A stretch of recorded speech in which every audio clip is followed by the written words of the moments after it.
दोस्तों, क्या आपने कभी सोचा है कि अगर दो बिल्कुल अलग अलग प्रजातियों के जानवर दोस्त बन जाए, जिनमें न शक्ल मिले, न आवाज़, न भाषा और न आदतें, तो क्या वे एक दूसरे को समझ पाएंगे?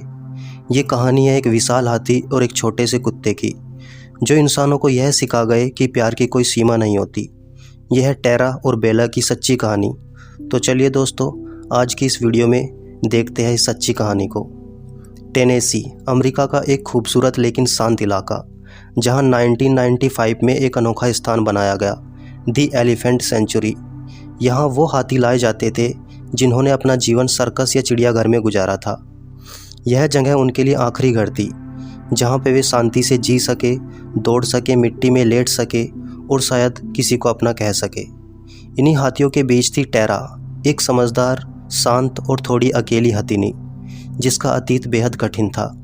वो सर्कस में पली बड़ी थी, शोर, रोशनी और तालियों और आदेशों के बीच, लेकिन अब वो जंगल की शांति में जीना सीख रही थी। फिर एक दिन, कोई नहीं जानता कब, कैसे और कहाँ से, एक आवारा कुत्ता इस अभयारण्य में आ गया। छोटा सा, पतला, निडर पर अकेला। स्टाफ ने उसे बेला नाम दिया।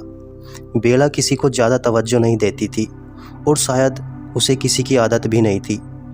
पर जब वो पहली बार टेरा से मिली तो कुछ बदल गया। टेरा को जानवर पसंद थे, लेकिन बेला वो कुछ खास थी। दोनों एक दूसरे से अलग दिखते थे, अलग सोचते थे और अलग जीते थे। पर जब दोनों की आंखें मिली, ऐसा लगा जैसे तन्हाई ने तन्हाई को पहचान लिया हो। धीरे धीरे टेरा बेला के साथ घूमने लगी। एक दूसरे के साथ झील में नहाने जाते, धूप में बैठकर आराम करते।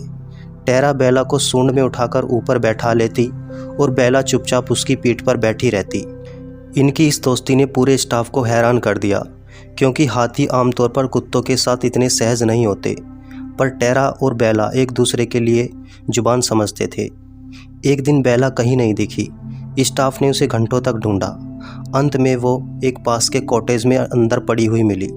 उसकी रीढ़ की हड्डी में गहरी चोट थी, जिससे उसे चलने में भी तकलीफ हो रही थी। जल्दी से उसे क्लिनिक के एक कमरे में शिफ्ट किया गया।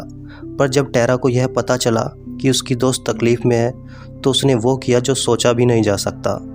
टेरा क्लिनिक की बिल्डिंग के सामने खड़ी रहती थी, घंटों तक बिना हिले। स्टाफ ने यह देखा कि वो वहाँ से हिलती तक नहीं थी, न खाना खा रही थी और न ही पानी पी रही थी। कभी कभी बेला की खिड़की पर जाकर सूंड से खिड़की को छूती, और बेला भी, जो चल भी नहीं सकती थी, अपनी गर्दन उठाकर खामोश देखती रहती।